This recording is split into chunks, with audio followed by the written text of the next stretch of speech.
नमस्कार दोस्तों, मेरा नाम है कृष्ण मोहन और आप देख रहे हैं के M talks.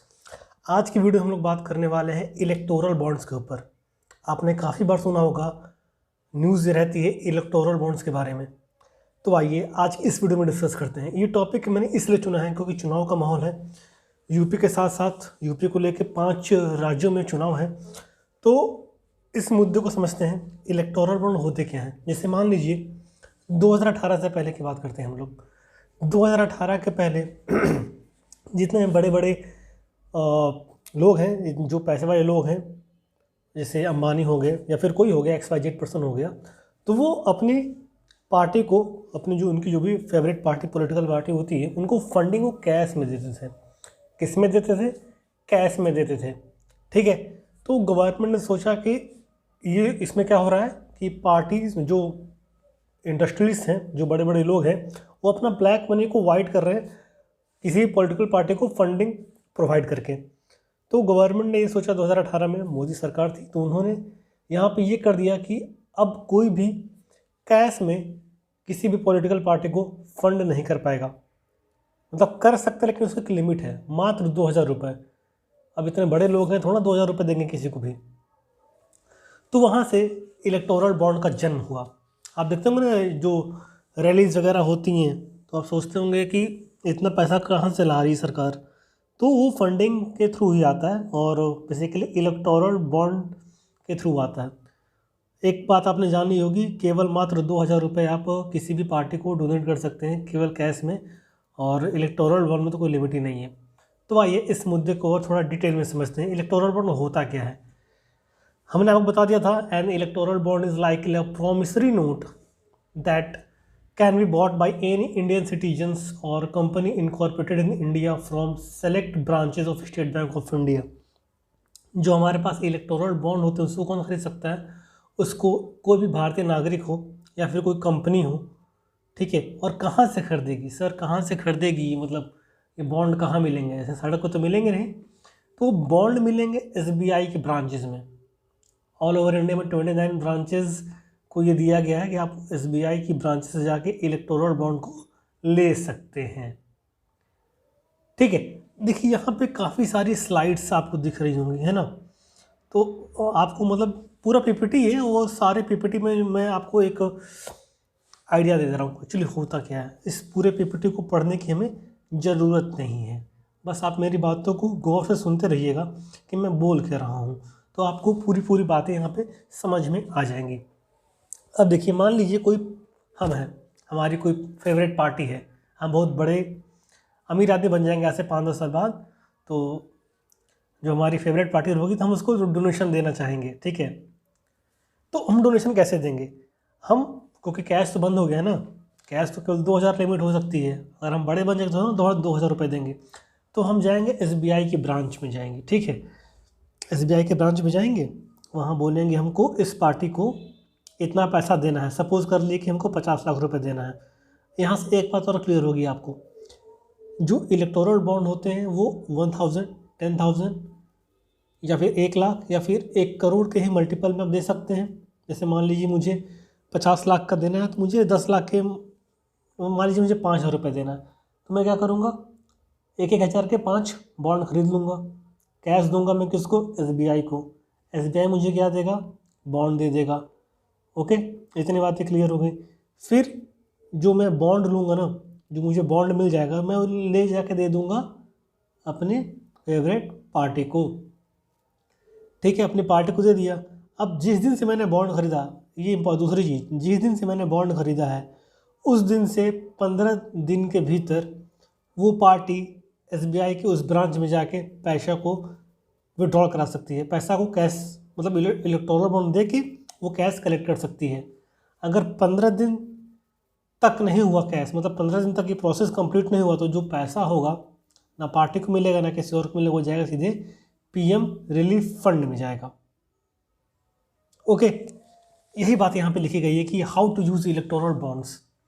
Using electoral bond is quite simple, काफ़ी आसान प्रोसेस होता है। The bond will be issued in the multiple of 1000, 10,000, 10 lakh and 1 crore. These will be available at some branches of SBI. A donor with KYC compliant account can purchase the bonds and can then donate them to the party of individual of their choice. Now the receiver can encash the bond through the party verified account, or the electoral bond will be valid only for 15 days. पहले जाएगा customer, पहले हम जाएंगे SBI के पास, कुछ पैसे का electoral bond खरीद लेंगे, फिर हम वो इलेक्टोरल बॉन्ड पार्टी को देंगे, फिर पार्टी यहाँ पे आएगी, उस पैसे को कैश करा ली जाएगी। अगर ऐसा कराने में फेल हो जाती है, एक टाइम पीरियड मिलता है 15 दिन का, अगर उस 15 दिन में ये पैसा कैश में नहीं होता है तो सारा पैसा कहाँ जाएगा? PM रिलीफ फंड में चला जाएगा। अब देखिए, आप कहेंगे कि ये ब्रांचेस कहाँ कहाँ पे हैं, तो ये 29 ब्रांचेस हैं, जैसे कि दिल्ली में है, गांधीनगर, चंडीगढ़, बेंगलुरु, भोपाल, मुंबई, जयपुर, लखनऊ, चेन्नई, कलकत्ता और गुवाहाटी में SBI के ब्रांचेस में आप जाके इसको आप इलेक्टोरल बॉन्ड खरीद सकते हैं। अब देखिए, हो तो गया, लेकिन कब खरीदेंगे इसको? मतलब कोई डेट तो होगी, मतलब तभी खरीद पाएंगे। तो हाँ देखिए, 4 क्वार्टर होते हैं, हर क्वार्टर में 3-3 महीने होते हैं। अप्रैल चालू करिए, अप्रैल, मई, जून, जुलाई, अगस्त, सितंबर, अक्टूबर, नवंबर, दिसंबर, जनवरी, फरवरी, मार्च। हर क्वार्टर के पहले महीने में 10 दिन की एक विंडो होती है, ठीक है। हर क्वार्टर के पहले महीने में 10 दिन की, हर क्वार्टर में 10 दिन का एक विंडो खुलती है। The electoral bonds are available for purchase for 10 days in the beginning of every quarter. हर क्वार्टर के शुरुआत में 10 दिन की एक विंडो खुलेगी जहां से आप इलेक्टोरल बॉन्ड को परचेज कर सकते हैं। The first 10 days of January, April, July and October has been specified by the government for purchase of the electoral bond. जैसे मान लीजिए जनवरी, फरवरी, मार्च पहला क्वार्टर, तो पहले क्वार्टर के पहले महीने, तो जनवरी में आप 10 दिन के अंदर खरीद सकते हैं। लेकिन एक बात और, अगर मान लीजिए लोकसभा का इलेक्शन चल रहा है तो उस 10 दिन के अलावा 30 दिन की पीरियड आपको और मिलेगी, मतलब टोटल 40 दिन का आपको समय मिलेगा उस बॉन्ड को खरीदने के लिए। अब देखिए, कुछ प्रोसेस भी होते हैं ना, कि मतलब किसको किसको मिल सकता है, मतलब किसको, किस पार्टी को मिल सकता है, किस पार्टी को ये इलेक्टोरल बॉन्ड मिल सकती है। ऐसा तो है नहीं कल उस पार्टी का गठन हुआ और 2 दिन बाद उसको फंडिंग मिल रही है, तो ऐसा नहीं होता। इसके लिए भी एक प्रोसेस है, उसको हम थोड़ी देर बाद डिस्कस करते हैं। अब देखिए, इलेक्टोरल बॉन्ड आखिर इंट्रोड्यूस ही क्यों हुए थे इंडिया में? हमने बता दिया 2018 में इंट्रोड्यूस हुए थे। According to Narendra Modi led government, electoral bonds were being introduced to ensure that all the donations made to a party would be accounted for in the balance sheets without exposing the donor detail to the public। मतलब एक उनका जो भी account होगा, उनका एक balance sheet उनका mention हो जाएगा और यहाँ पे डोनर का नाम नहीं बताया जाएगा। मतलब किसी को नहीं मालूम चलेगा कि इन्होंने इस पार्टी को पैसा दिया है, केवल उसी पार्टी को मालूम चलेगा हाँ इन्होंने फलाने ने ये हमको पैसा दिया है। अब देखिए, the government say that electoral bond would keep a tab on the use of the black money for funding elections. In the absence of electoral bond, donors would have no option but to donate by cash after siphoning of money from their businesses, the government said। तो ये सारी बातें यहाँ पे आपको जानने को मिली हैं। अब हम लोग बात कर लेते हैं कि कौन कौन सी पार्टियाँ जो हैं वो एलिजिबल हैं, ठीक है ना, कौन कौन सी पार्टियाँ जो हैं वो इस डोनेशन को रिसीव करने के लिए एलिजिबल है। तो आइए जानते हैं। तो इसके लिए प्रावधान क्या है, कंडीशंस क्या क्या हैं? तो यहाँ पे लिखा हुआ, any party that is registered under section 29A of the representation of people act 1951 and has secure at least 1% of the votes polled in the most recent general election और assembly election is eligible to receive electoral bonds. मतलब मान लीजिए यहाँ पे section 29A of the representation of the people act 1951 में लिखा हुआ ये मतलब या तो पार्टी इस एक्ट के इस सेक्शन के अंदर रजिस्टर होनी चाहिए, या तो उसके साथ साथ, या तो नहीं उसके साथ साथ जो भी इलेक्शन हुए हैं, वो जो भी रिसेंट इलेक्शन हुए उसमें कम से कम 1% का वोट उन्होंने जीता हो, तभी वो इलेक्टोरल बॉन्ड को लेने के लिए, क्या कहते हैं उसको, इलेक्टोरल बॉन्ड लेने के लिए एलिजिबल है, ठीक है, एलिजिबल है।